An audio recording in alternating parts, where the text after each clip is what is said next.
o fato. Então, é com muito prazer que a gente está aqui agora. Eu quero desejar a todos os seus ouvintes feliz ano novo de muita paz, muita luz, muita serenidade e muito livramento, que a fé em Deus nunca seja posta em dúvida. Eu quero também desejar muita saúde a todos, que é um momento que nós estamos, graças a Deus, tudo indica, nós estamos nos livrando de uma pandemia e estou aqui à disposição. Muito obrigado, ministro. Obrigado de verdade mesmo. Antes de começar a falar dos assuntos que dizem diretamente respeito à sua pasta, queria saber se tem alguma novidade sobre a situação do presidente Bolsonaro. Nós tivemos a notícia aqui, aliás, trazida aqui pelo repórter Guilherme Simati, aqui da Bandeirantes em primeira mão, de que o médico do presidente Bolsonaro, Antônio Luiz de Macedo, já descartou de início, de pronto, a necessidade de uma cirurgia, que é uma excelente notícia, né, ministro? Isso é uma excelente notícia. O presidente é uma pessoa que foi atleta, e graças a Deus ele tem uma saúde que superou essa facada. Agora, não é fácil o sofrimento que esse cidadão teve, que o presidente Bolsonaro teve, de levar uma facada, de ter 3 cirurgias praticamente ele já passou. Ele teve uma infecção logo após a facada, ele tem seu intestino aderido, e não foi, ele tem essas crises. A gente sabe que seria muito salutar, inclusive, para a democracia da gente, que se descobrisse realmente quem foram os mandantes da tentativa de assassinato. Né? Eu acho até que o dia 6 de setembro devia ser um dia nacional a favor da democracia, porque o maior ato antidemocrático é a execução de um candidato a presidente da República. Então devia ser, inclusive, tem um deputado aqui de Pernambuco, o deputado Coronel Feitosa, ele já entrou com um pedido para que seja o Dia Nacional da Intolerância Política, porque é inadmissível, e até hoje não se descobriu nem qual foi o deputado que tentou criar o álibi para ele, colocando no mesmo dia no Congresso, e quem foi que pagou os advogados. Diga, quem interessava isso daí. Então, a gente tem sim que ver cada vez que o presidente tem um sofrimento como esse, e o presidente sofre, eu acompanho ele pessoalmente várias vezes, eu vejo a dificuldade que ele tem, às vezes, para deglutir, a dificuldade que ele tem, inclusive, após uma refeição, para fazer a digestão, tudo em decorrência dessa facada. Ele nunca mais, a primeira-dama, inclusive, disse, se eu não me engano, numa matéria hoje, ele nunca mais terá uma vida normal. Né? Então, isso é um preço muito caro que a democracia paga no país da gente, principalmente porque até hoje ficou inexplicavelmente, na época da internet, na época dos telefones celulares, do WhatsApp, na época da rede mundial de computadores, que isso daí ficou totalmente inexplicado até hoje. Mas vamos falar de Cruzeiro Marítimo. Agora, graças a Deus, a notícia que eu tenho, com a Duna que você está dizendo, o presidente está bem, talvez não precise passar por uma cirurgia, mas até agora o médico dele não se pronunciou. Vamos aguardar o pronunciamento do doutor Macedo. Vamos, deve acontecer ainda hoje. Lógico, a gente vai trazer a notícia assim que houver o pronunciamento oficial do médico doutor Antônio Luiz de Macedo. Só pela oportunidade, ministro, nosso assunto é outro, mas já que o senhor falou sobre esse caso ainda, e falou porque a associação é inevitável, né, desse quadro de saúde do presidente com a facada que ele recebeu em 2018. O senhor acha, o governo federal ainda acha que há dúvidas em relação à ação do Adélio Bispo, se ele agiu sozinho, se havia mais gente, qual era a intenção daquela atuação? Ainda há dúvidas no governo federal sobre o que de fato aconteceu, ministro?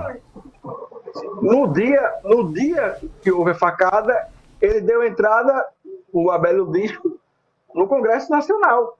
Alguém tentou criar esse álibi, e até hoje não foi esclarecido quem tentou criar esse álibi. Ou eu estou derivando? Você se lembra disso, não? Lembro. Houve muita discussão em torno daquela ação, de fato. Mas a polícia investigou.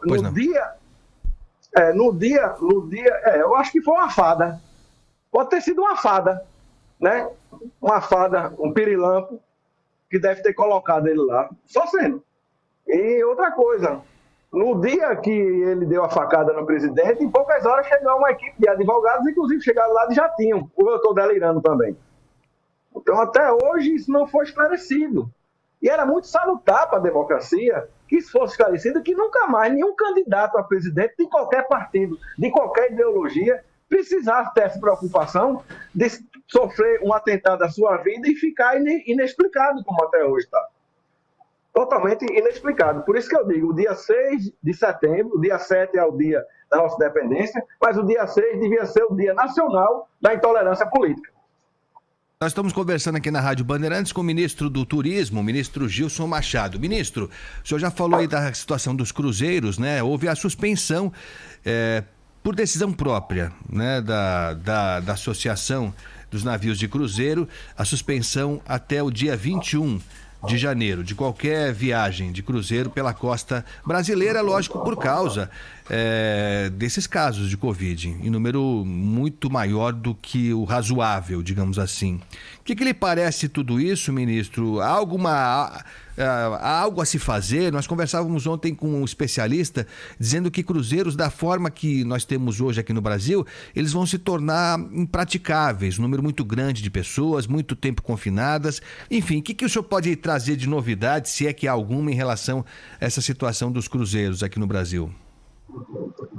Na realidade, nós fizemos um protocolo para a reabertura dos cruzeiros, junto com vários ministérios, com a portaria interministerial, junto com a Anvisa, né? E esse protocolo contemplava outra situação, que era no tocante à pandemia do Covid. Mas o que nós estamos tendo agora não é uma pandemia do Covid, nós estamos tendo o caso da Ômicron, que é uma variante do Covid. Diga-se de passagem que ela é 140 vezes mais transmissível do que a Covid. Agora, porém, ela é 70 vezes menos letal do que a Covid. Tanto que desses passageiros que estão e tripulantes, em torno de 800 pessoas, 700 e alguma coisa, que deram positivo, que, diga-se de passagem, é menos do que 1% do número de cruzeiristas e das pessoas envolvidas nas operações. Não tem nenhum internado. E 99% deles estão assintomáticos. Até porque todos eles que entraram nos cruzeiros estavam vacinados com o certificado digital de vacinação em dia, inclusive com feitos, só entraram no navio após fazer o exame de PCR. Diga-se de passagem, todos eles, além de estarem com certificado digital, só tiveram acesso ao interior da embarcação com o certificado digital. E a Anvisa combinou agora, a CLIA, que é a Associação dos Cruzeiros, combinou agora nessa segunda-feira por suspender temporariamente os cruzeiros, e nós estamos em contato com os ministérios, com a Anvisa e com as próprias operadoras de cruzeiros, para ver se nós vamos retomar no dia 21 ou não, ou se vai ser encerrada e cancelada definitivamente. Eu digo o seguinte, o lugar mais testado do Brasil hoje chama-se o interior de um navio. E se nós replicarmos essa mesma quantidade de testes, diga-se de passagem, quem fez o teste no interior do navio foi o próprio navio.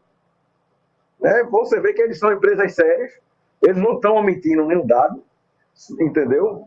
E você vê que foi constatado um percentual abaixo de 1%, mas muito acima do que estava estabelecido no protocolo. Porque no protocolo estava estabelecido 0,1%. Então, praticamente no universo de 3 mil pessoas no navio, se desse 3 positivos de Covid, já caracterizaria surto de acordo com o protocolo. Sendo que ninguém estava esperando com essa nova variante, uma Ômicron. Então, nós estamos acompanhando, estamos em contato com as operadoras de cruzeiro, com a CLIA, que é o sindicato, justamente para que os passageiros que tiveram seus cruzeiros cancelados nesse período, eles tenham o dinheiro devolvido. Eu sei que não é o ideal, né? Porque teve o sonho de fazer um cruzeiro frustrado, teve o planejamento de umas férias no mês de janeiro, que é a melhor época do ano para viajar pelo Brasil, época do verão, frustrado, mas ele terá o dinheiro devolvido integral, e se eles asseguraram, ou então remarcar o cruzeiro para uma nova oportunidade, entendeu? E a decisão deles foi motivada por vários fatores. Um deles, uma incerteza na interpretação, né? E a gente está buscando um alinhamento. com os órgãos do governo federal e para que a suspensão seja temporária e não definitiva. O impacto econômico que o Cruzeiro gera no país, né, cada navio ele gera em torno de 350 milhões de reais para a economia do país. A atividade do Cruzeiro Marítimo esse ano na temporada ia gerar 1,7 bilhões de reais para a economia do país. Né? Mais de 30 mil empregos teriam garantido e iríamos transportar em torno de 360 mil turistas.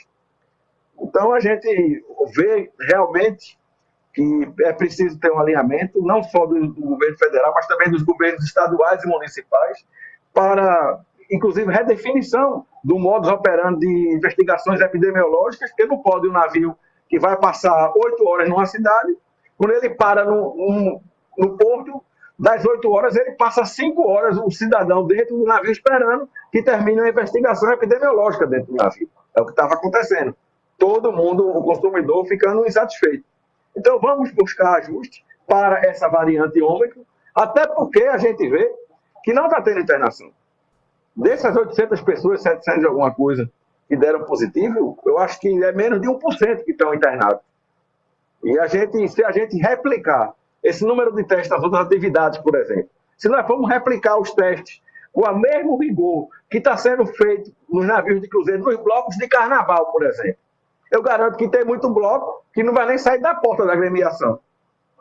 Se nós formos fazer isso daí, outras atividades, por exemplo, setor rodoviário, setor aéreo, for testado com o mesmo rigor que está sendo testado as atividades de cruzeiro, porque vale ressaltar que o cruzeiro ele não está trazendo um turista do exterior, ele está fazendo cabotagem, ele está transportando brasileiros para dentro do Brasil. Ele está pegando o turista de Salvador, levando para o Guarujá, em São Paulo, levando para Santos, em São Paulo. Entendeu? Ele está pegando o turista de Maceió, levando para Salvador, que ele poderia estar indo de avião, ele poderia estar indo de ônibus, mas está indo de navio para poder curtir uma viagem. Então, a gente tem que ver e vamos ver o que a gente pode fazer. Outra coisa, a gente nunca vai conseguir acabar com a Covid. Entendeu? A gente sabe. Esses protocolos não foram criados para acabar com a Covid. Foram criados para a gente tentar conviver com ela. Porque senão, daqui a 50 anos, nós vamos estar na 78ª cepa da Covid e ninguém vai viver mais. Ministro, o senhor disse que se for usado o mesmo rigor que é usado nos cruzeiros, nos aviões ou no carnaval, vai ter muito problema parecido. O senhor defende o quê, então? Uma diminuição do rigor que está sendo aplicado hoje nas viagens de cruzeiro? Eu defendo o seguinte, eu tive agora em Madrid, agora na ONU, Organização Mundial do Turismo, no qual o Brasil foi contemplado com um escritório, por fato de estar fazendo o dever de casa no turismo e também na vacinação. Nós somos o país campeão nas Américas de vacinação hoje, diga-se de passagem, instituído pelo presidente Bolsonaro. Passamos os Estados Unidos em número de vacinação. E a gente vê que essa variante Ômicron, ela é menos letal. E ao que tudo indica, nós temos uma convergência, sim, graças a Deus, para uma imunidade de rebanho, que somada à imunidade da vacina, pode se decretar o fim da pandemia. Nós estamos rezando por isso, nós torcemos para que esse negócio acabe. E a gente está vendo isso, é palpável. Você vê que não está tendo número de internações. Entendeu? E essas pessoas que foram testadas, 90% ou mais estão assintomáticas. Só foram detectadas porque é o protocolo obrigatório de teste dentro dos navios. Então, o que a gente vive hoje, infelizmente, nós vivemos uma civilização histérica, uma histeria, não é? E com medo da Covid, e tem razão, porque parte da mídia ficou insuflando o caos durante muito tempo. Então, a gente vê hoje essa variante, ela com muito menos letalidade. Mas, ministro, desculpe, me perdoe. Inclusive... Me perdoe, ministro, desculpe interrompê-lo, me perdoe mesmo, mas quando o senhor diz aí parte da mídia insuflando, nós temos mais de 600 mil mortos, 600 mil e 18, 618 mil, perdão, pessoas mortas com Covid. Não é um número insignificante, pelo contrário, né, ministro? Não estou dizendo que é insignificante, muito pelo contrário também. O que eu estou dizendo é o seguinte: nós temos a população hoje economicamente ativa praticamente toda vacinada. Nós temos que voltar a viver. Ou a vacinação não serviu de nada. Você vê, o cidadão para entrar dentro do navio, ele tem que ter o certificado digital. E outra coisa, os números mostram que não estão tendo internações. Não está gerando pressão sobre os hospitais. Por exemplo, agora mesmo, nós temos um problema muito mais sério hoje, que é a H3N2, a gripe, que está assolando no país todo. Inclusive, ontem, eu cheguei de um hospital, eu estou com meu pai internado com essa doença, entendeu? E o hospital estava lotado, esse hospital com a gripe, H3N2. Então, na realidade, o que a gente vê hoje, com a vacinação, com essa Ômicron, né, a gente vê que a tendência é que a gente se livre de vez dessa pandemia. Nós estamos convergindo, sim, para uma imunidade de rebanho, espero, torço por isso, que somada com a imunidade, que diga-se de passagem, o Brasil é o país que mais vacinou nas Américas e que a gente definitivamente vai ficar livre dessa Covid. Nós estamos conversando com o ministro do Turismo, Gilson Machado, só para dar o número exato, são 618 mil. Deu uma travada aqui, mas é um número grande de pessoas vítimas da Covid. O ministro tem razão. Os casos, felizmente, no caso da Ômicron, têm sido bem mais alentadores aqui no Brasil, tanto de infectados quanto de mortos, na comparação, por exemplo, com a Europa, com os Estados Unidos. Ministro, mas concretamente, para que fique bem claro a sua posição, a princípio, até o dia 21 de janeiro, não haverá cruzeiros na costa brasileira, pela decisão espontânea mesmo tomada pela Associação Brasileira de Navios de Cruzeiro. O senhor acha que é possível tomar alguma medida diferente até 21 de janeiro para que, na opinião do senhor, deveria ser retomado depois de 21 de janeiro, retomadas as viagens de cruzeiro, ministro? Nós estamos analisando, eu não posso firmar uma opinião agora. Eu tenho que formar uma opinião em conjunto com os outros ministérios. Nós estamos analisando, né? Uma coisa é eu querer, outra coisa é eu dar uma opinião técnica. Eu quero que a gente fique livre da Covid, eu quero que o turismo volte e seja tão importante para a economia do Brasil quanto o agronegócio.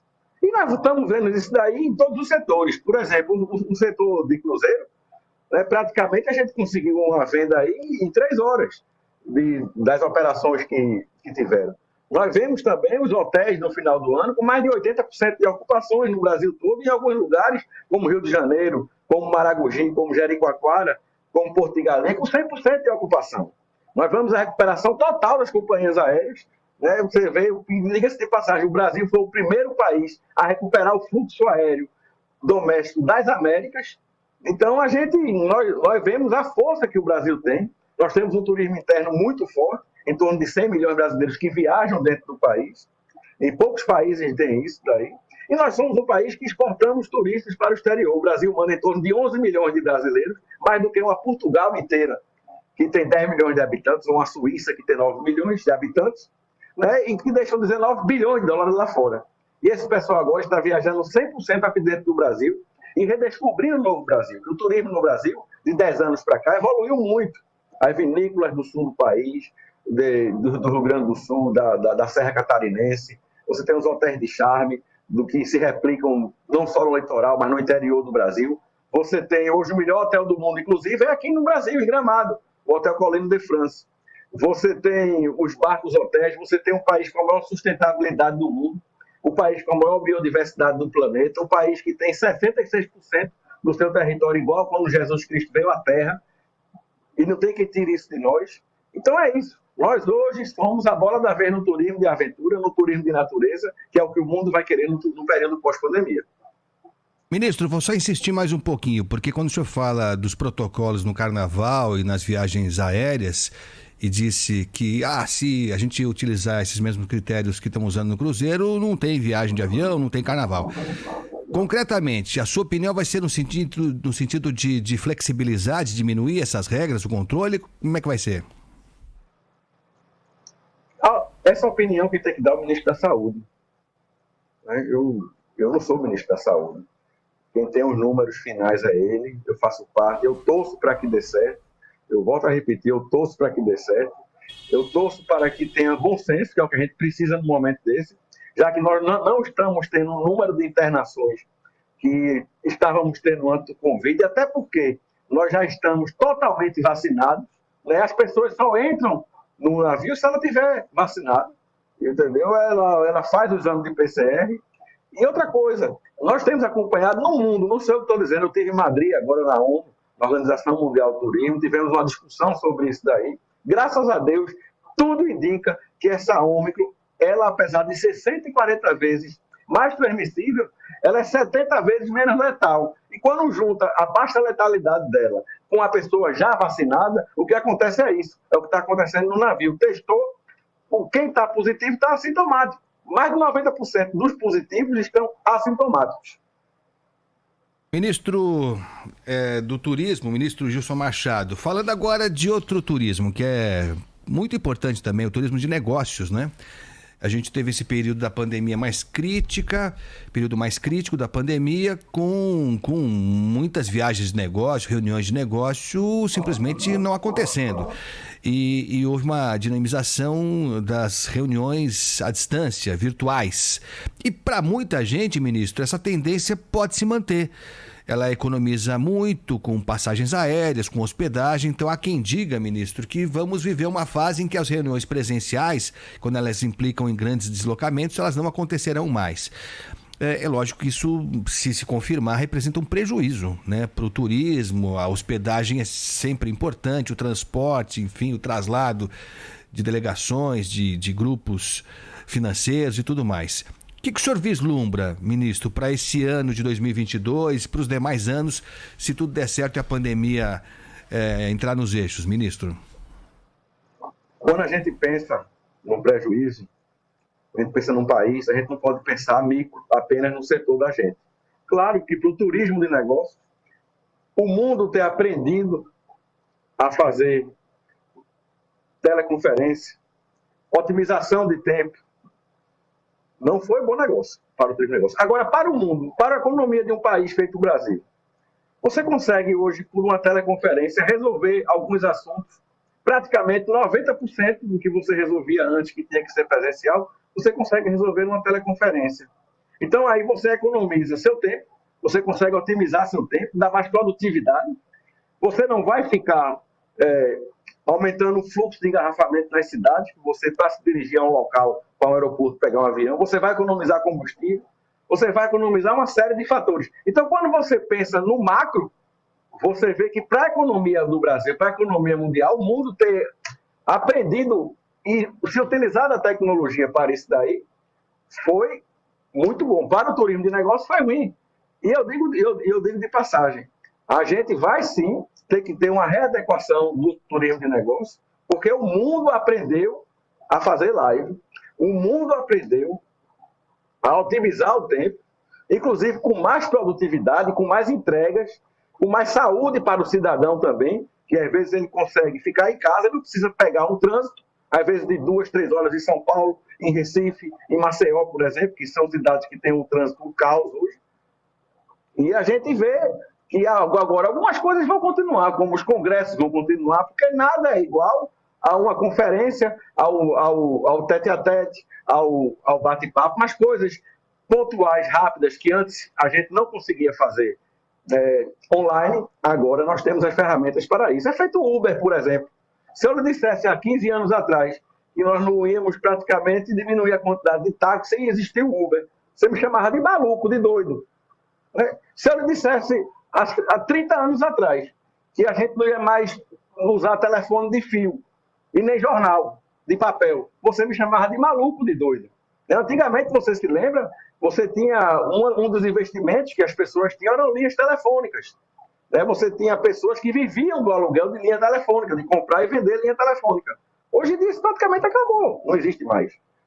Então a gente está se adaptando dia após dia a uma nova modernidade que, diga-se de passagem, a tecnologia é feita para o bem-estar do ser humano.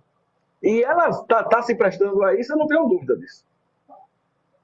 Nós estamos conversando aqui na Rádio Bandeirantes com o ministro do Turismo, Gilson Machado, que gentilmente atende aqui ao nosso pedido para falar sobre esse início um tanto tumultuado de 2022 na área do turismo, em particular em função da suspensão, pelo menos até o dia 21 de janeiro, dos cruzeiros pela costa do Brasil.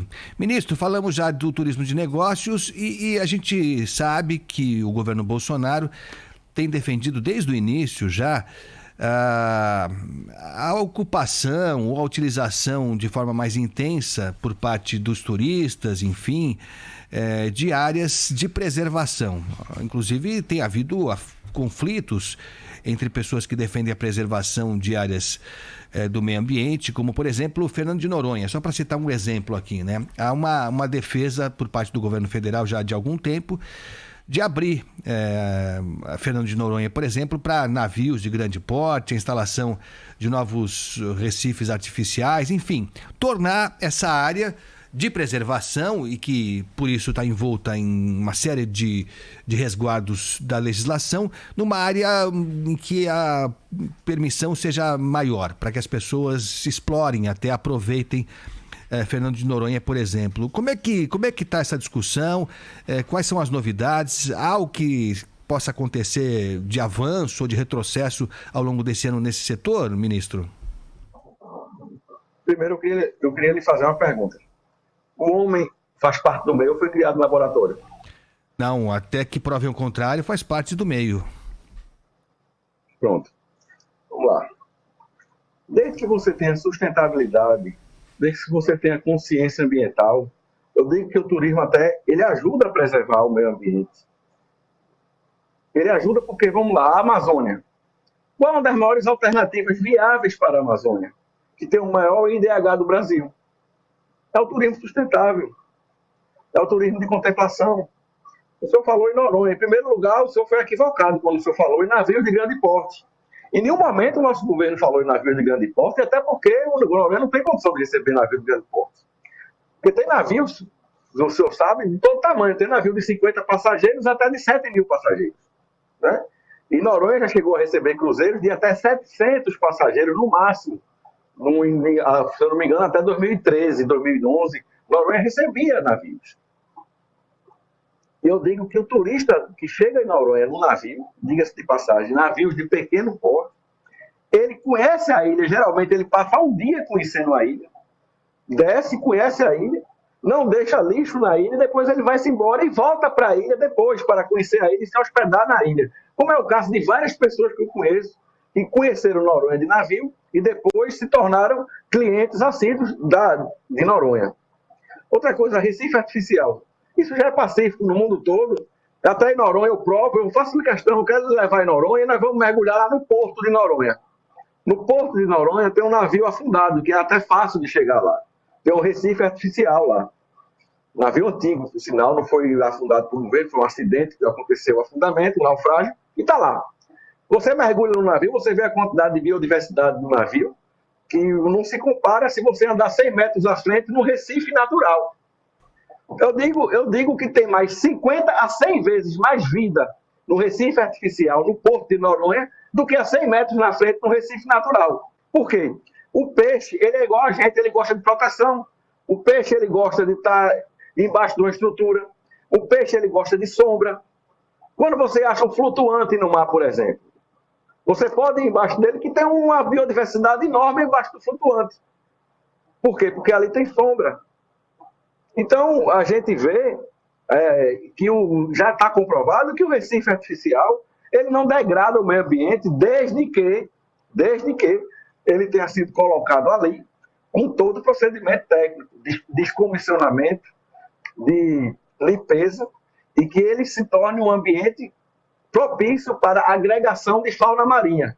E diga-se de passagem, onde existe um naufrágio, um Recife artificial, a biodiversidade no local aumenta, porque ela serve de agregação de fauna. Por exemplo, marinas, piers, no mundo todo. Quando você mergulha numa marina, você mergulha num pier, você vê a quantidade de biodiversidade e de vida que está lá agregada. Não tem... Isso daí, a gente não está inventando a roda, eu não estou derivando aqui. Isso é um negócio que o mundo todo já sabe. Não é? Algumas pessoas ficam tentando se apoderar de um ambiente que é de todos nós, e não de meia dúzia de ambientalistas que tentam, sim, ter para eles um patrimônio que é de todos nós, que é do meio ambiente, que é de todo brasileiro. Eu acho, sim, que nós temos que preservar. O turista é um instrumento de preservação do meio ambiente, até porque, se não tiver preservado, o cara não volta. Tem um negócio chamado Booking.com, TripAdvisor, o cara bota lá, não volte na praia porque não tinha peixe, não estava preservado. Se o cara mergulhar na piscina natural do Maragogi e não vê o peixe, não vê a preservação, o cara bota lá no comentário e não volta.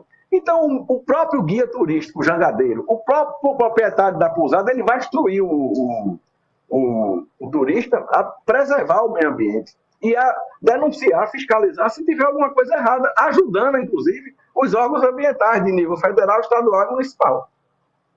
Ministro, eu sei que a sua agenda está apertada, mas só pela oportunidade, levando em conta essa visão que o senhor apresentou agora aqui, que é uma visão do governo já desde o início, isso ficou bem claro. Quais são os projetos em curso que o senhor acha que devem ser encaminhados ao longo desse último ano de governo, ministro? O primeiro projeto é o que nós já estamos executando, que são os protocolos sanitários, né? Que nós já fomos exemplo para as Américas, fomos o primeiro país da América Latina, inclusive, a criar os protocolos sanitários.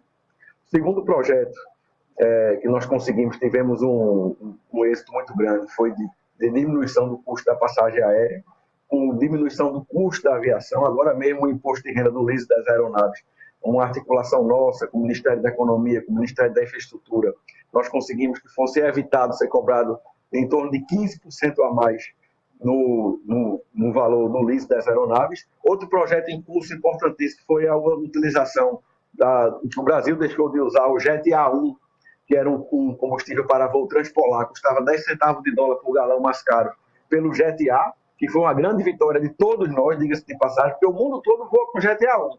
E o Brasil voava com Jet A. O mundo todo voa com Jet A, perdão, e o Brasil voava com Jet A1, um combustível mais caro, usado apenas para voo transpolar.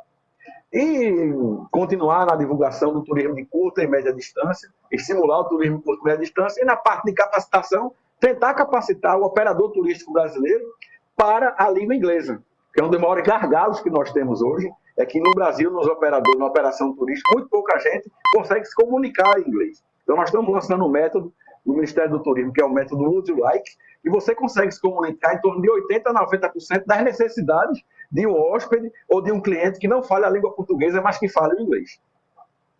Ministro, prometo que essa é a última de verdade, que está chegando muita pergunta aqui, e é um assunto que eu acho que é bem relevante e importante, sobre a possibilidade de liberação dos cassinos. Eu já estou sem tempo. Eu sei, mas essa é super rápida. Eu já estou sem tempo. De cassino, dá para falar alguma coisa? Alguma perspectiva? Eu acho o seguinte, eu acho que essa palavra tinha que mudar essa palavra cassino. Porque o que acontece hoje é um cluster, é um resort integrado, não é simplesmente cassino. Cassino é uma bodega de jogo, que só vai ter jogo. Quando você fala num resort integrado, você está falando num equipamento turístico que ela compreende um centro de convenções, diga-se de passagem, para mais de 100 mil pessoas por semana. Ela compreende um hotel de grande porte, como eu tive a oportunidade de visitar vários, inclusive com congressistas evangélicos também, com congressistas do Senado, da Câmara, e tive a oportunidade de ver como o governo americano trata isso daí, com o compliance que é, com a seriedade que é. E eu vi que o jogo, a parte de jogo em si, é apenas 20% do faturamento do cluster. Temos o centro de convenções de grande porte, nós temos um hotel para 7 a 15 mil leitos, um negócio como esse, temos 2 ou 3 arenas de show, temos mais de 250 lojas, mais de 120 restaurantes, temos parque aquático. Então, é um equipamento turístico que gera muito emprego. Agora, a última palavra está com o Congresso Nacional, e eu estou esperando que eles terminem o mais rápido possível e ponham termo a essa novela que já vem há mais de 50 anos no Brasil. Ministro Gilson Machado, ministro do Turismo, muito obrigado pela atenção mais uma vez aqui com a Rádio Bandeirantes. Muito obrigado. Que a gente mantenha esse contato ao longo de 2022. Muito obrigado. Um abraço. Outro grande, ministro Gilson Machado, ministro